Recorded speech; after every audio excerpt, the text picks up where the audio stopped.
right. Good morning, everybody. Appreciate you guys being here. My name's Robert Reives, House District 54, Chapman, Randolph County, and also House Democratic Leader. And we are here today for one reason. And that's because the people of North Carolina deserve better leadership than what they have seen so far from us. Our state's gone more than 900 days without a comprehensive state budget. 900 days. The only state in the nation to fail at the most basic responsibility we have. In fact, some would argue the only responsibility that we have. And that's left school districts uncertain, public safety underfunded, and has put Medicaid at risk. The budget impasse leaves state employees and teachers being asked to do more with less money, less resources, less assistance. They've gone years without a substantial pay raise, while every aspect of life has gotten more expensive. With increased costs in the state health plan, many have effectively already taken a pay cut for doing the same job. We, the House Democratic Caucus, who I all appreciate being here today, and all of our folks, we show that we're willing to work across the aisle to forge a consensus and advance a bill. But because we want to see North Carolina succeed, not slide back. And this is a critical moment for our state. We have a real inflection point where we can arrest this slide down this fiscal cliff that we've begun, or we can start making smart investments in our communities that'll put us back on the right track again. So our first priority has to be getting a budget done. Nothing else. No hearings, no inquisitions. We should be working on a budget and nothing else. And with that budget, we should be making real investments in North Carolina and in North Carolinians, the people that live here. One of those investments includes in public safety, because as House Democrats, we're serious about safety. And being serious about safety means taking steps not just to punish crimes, but to prevent crimes, to keep them from happening in the first place, to keep communities safe. In 30 years of doing criminal law, I've not once met a victim who wanted to be a victim first. They would much rather the crime didn't happen. We've got to invest in things that keep that from happening. But when crimes do happen, we've got to fund our courts so that justice can be rendered quickly. We've got to fund our law enforcement so they're able to investigate and do their jobs. And at this point, we haven't been serious about that. Violent criminals should face serious punishment for their actions, period. Full stop. But the best thing we can do is invest in communities so that we can curtail these crimes early, focusing on prevention.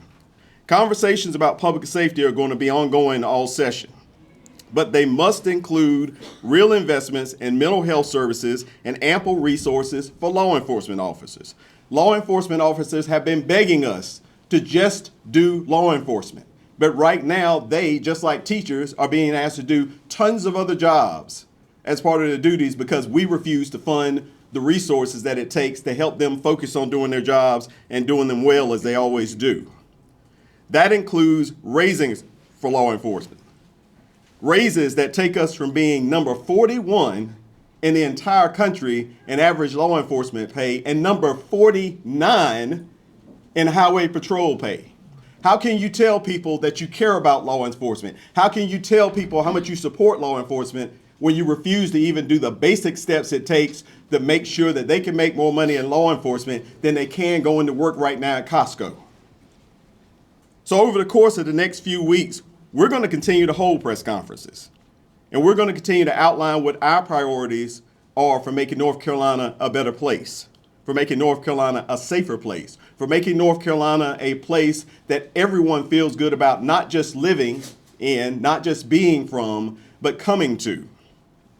That's going to include lowering the cost of living, which should be our second priority behind the budget right now, is figuring out how to make things stop costing so much and how to make things more equal with what you're bringing home and what you've got to pay out. We've got to make sure that not only do we expand access to health care, but we got to protect the health care we already have. And as you heard last week, there are already the rumblings about trying to get rid of some of our health care. We cannot go backwards when it comes to health care because that is part of having a good, safe community. And finally, we've got to support good schools all the way from kindergarten all the way up to postgraduate degrees. We've got to do something about childcare. We've got to do something about pre-K.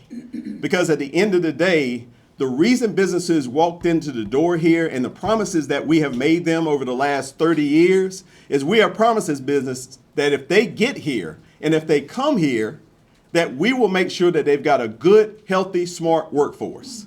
And right now, we're regressing in our investments in those areas. And finally, we've got to be serious about safety. It is not a political flyball that we can use. It is not something that should be used every time an election pops up, but it should be something that we are focused on all of the time, every time, because again, that's part of being in a good community. And so now I would refer to Deputy Leader Ball, who will be speaking to you about healthcare and aging.